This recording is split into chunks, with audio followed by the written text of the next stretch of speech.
Have you ever wondered if that bottle of vegetable oil sitting in your kitchen could actually be slowly poisoning you?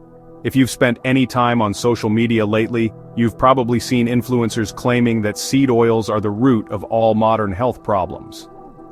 But here's the thing that nobody's talking about. The truth is way more complicated than anyone wants to admit, and what I'm about to show you might completely change how you think about cooking oil forever. Let me start with a confession. 6 months ago, I threw away every bottle of canola oil in my house after watching a viral video about seed oils. But then I did something most people don't do. I actually dove into the research. What I found was shocking, but not for the reasons you might think. The seed oil controversy is exploding right now, and everyone seems to have an opinion. On one side, you have wellness gurus claiming these oils are causing everything from heart disease to depression. On the other side, mainstream nutritionists are rolling their eyes and calling it another food fear trend. But who's actually right? Let's start with the basics. When we talk about seed oils, we're mainly referring to oils extracted from seeds like soybeans, corn, sunflower, safflower, and canola. These oils became incredibly popular in the 20th century because they're cheap to produce and have a long shelf life. Today, they're everywhere in processed foods, restaurant meals, and probably your own pantry. The main accusation against seed oils centers around something called omega-6 fatty acids. Here's where things get interesting. Omega-6 fatty acids aren't inherently evil. In fact, your body needs them to function properly. They're essential fatty acids, meaning your body can't make them on its own. The problem, critics argue, is the ratio. Throughout human evolution, our ancestors consumed omega-6 and omega-3 fatty acids in roughly equal amounts, but modern diets have completely flipped this balance. We're now consuming somewhere between 10 to 20 times more omega-6 than omega-3. This massive shift happened primarily because of the widespread adoption of seed oils in food production. Why does this ratio matter? The theory goes like this. Omega-6 fatty acids can promote inflammation in the body when consumed in excess, while omega-3s tend to be anti-inflammatory. When this balance gets out of whack, it could potentially contribute to chronic diseases like heart disease, diabetes, and even mental health issues. But here's where the plot thickens.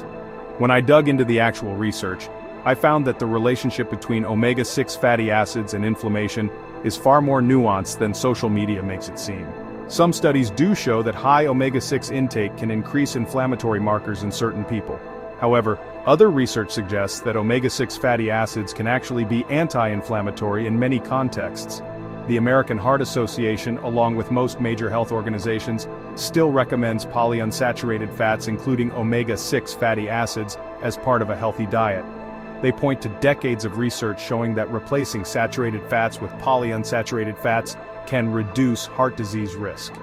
This creates a fascinating tension in the nutrition world. Let me share something that really opened my eyes.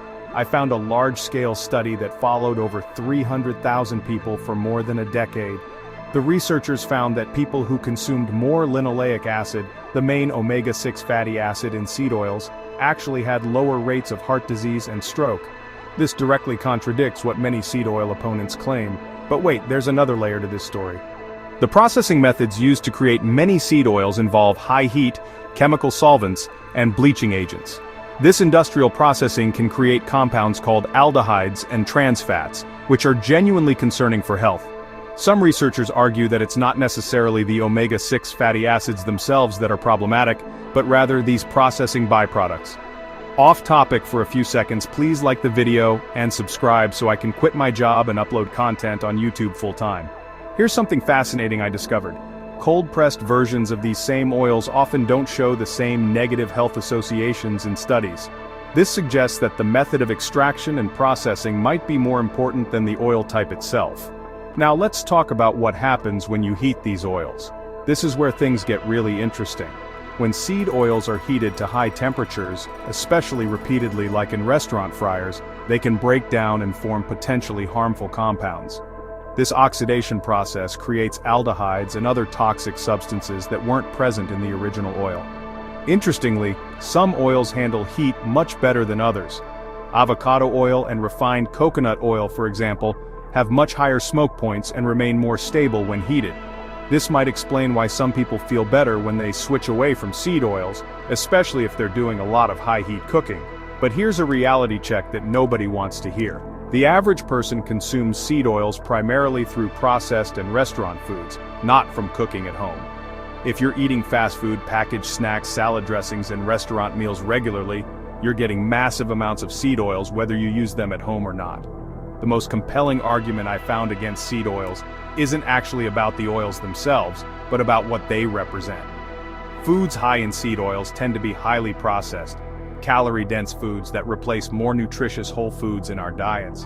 When people eliminate seed oils, they often end up eating more whole foods by default, which could explain many of the health improvements they experience. This brings me to a crucial point that gets lost in all the debate. Context matters enormously. If someone is eating a diet rich in vegetables, fruits, fish, and other omega-3 sources, moderate amounts of seed oils probably aren't going to cause major problems. But if someone's diet consists mainly of processed foods high in seed oils with very few anti-inflammatory foods, that's a different story entirely. So what's the bottom line? After months of research, here's my take. Seed oils probably aren't the health demon they're made out to be, but they're also not health foods. The evidence suggests that moderate consumption, especially of minimally processed versions, is likely fine for most people. However, the typical American diet contains far too many of these oils primarily through processed foods. If you're concerned about seed oils, focus on reducing processed food consumption rather than obsessing over every drop of oil. Cook more meals at home, choose minimally processed foods, and if you want to switch to oils like olive oil or avocado oil for cooking, that's probably a net positive change. The real lesson here isn't about seed oils specifically. It's about how easy it is to get caught up in single nutrient thinking when the bigger picture is what really matters for health. Thanks for watching. Please like and subscribe and leave a comment if you would like us to post a video about a specific idea or topic.